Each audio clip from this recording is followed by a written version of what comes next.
Hi friends, golden గ్లోకి స్వాగతం అండి. ఇది పశ్చిమ గోదావరి జిల్లాలోని ఆచంట గ్రామం. సహజమైన పచ్చని వాతావరణం, గ్రామీణ అందాలతో పాటు ఒక ప్రత్యేకమైన ఆధ్యాత్మిక సంపదను కూడా తనలో దాచుకుందండి. అదే ఆచంట జైన దేవాలయం అండి. పాలరాయితో నిర్మించిన అందమైన కట్టడం, ప్రశాంతమైన వాతావరణం, అద్భుతమైన శిల్పకళతో ఈ జైన దేవాలయం సందర్శకులను ఎంతగానో ఆకట్టుకుంటుంది.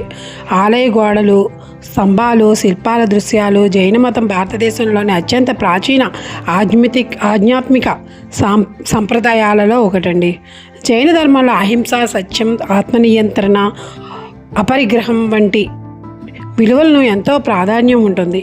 జైన మతంలో తీర్థంకరులను అత్యంత భక్తి శ్రద్ధలతో ఆరాధిస్తారు. ఈ ఆధ్యాత్మిక సంప్రదాయానికి ప్రతీకగా నిలిచే ఆచంటలో ఈ జైన దేవాలయం నిర్మించబడింది.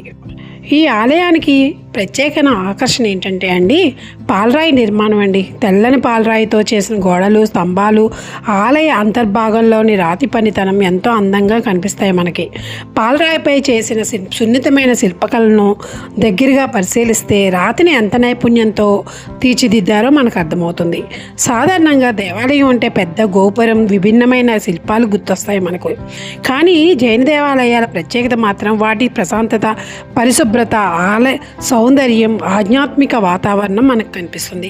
ఆచంట జైన దేవాలయంలోకి అడుగుపెట్టినప్పుడు కూడా ఇదే ప్రశాంతమైన అనుభూతి మనకి కలుగుతుందండి. జైన సాంప్రదాయంలో తీర్థంకరుల విగ్రహాలకు అత్యంత పవిత్రమైన స్థానం ఉంటుంది.